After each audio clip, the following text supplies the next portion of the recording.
Hi guys, welcome to another video. On this video, I'm actually targeting to hit 3 minutes. Let's see how we can get reliability. What is this? This is production bug happens at 12 midnight. You are out having a good time. How are we going to get the system back? Right? That's literally the idea. So there's an idea that you can automate those kind of process to increase your reliability, right? Understand what and how it is going to be used. So this is one key point where it says code. You have multiple workloads, analyze them one by one from a system perspective, understand which ones have the highest return on investment, understand which ones you need to prioritize, right? Then understand the dependencies that you have. I mentioned this in the previous video that if your external vendor or integration point has performance incapabilities that you need or capabilities that less than what you require, what you literally need to do is find solutions around it, figure out what you can do, and there's a lot of things that you can do in that space, right? So once you've analyzed, prioritize the workflows, understand how much they require from a compute perspective and all of that. And the next point that I'm talking about is expect malfunction, build for fault tolerance, right? The aim here is to basically understand that the system will fail at any particular point, right? I spoke about that production issue while you're out having a good time, right? The system, ideally, you need to have your auto recovery kind of mode set up on your systems, right? Auto fail kind of retry logics as well to basically understand that, okay, cool, if I call an external vendor, this call this HTTP call actually fails, or API interfacing fails, what happens? Let me retry, right? Do not just let it go because yeah, it failed and it affects your user experience. Business will not be happy about that.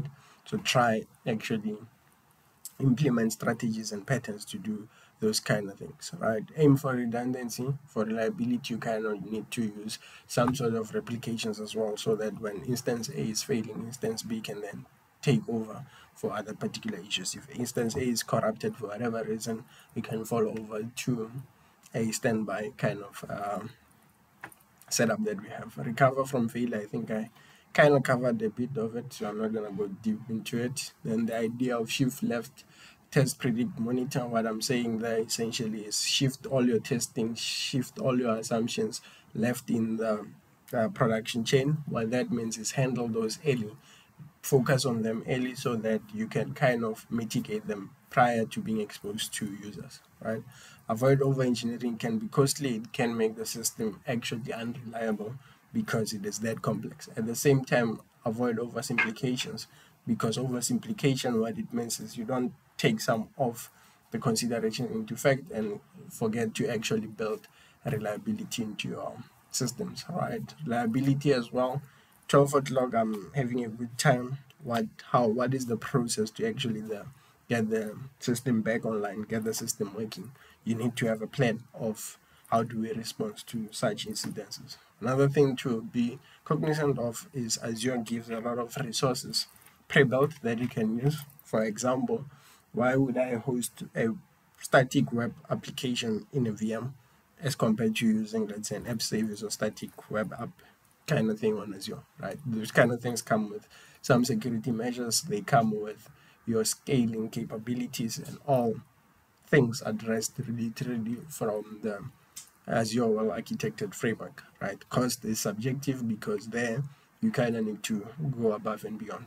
So what are the things that you can actually do to enhance your reliability? You can add health checks to your systems. You can add alerts to your systems.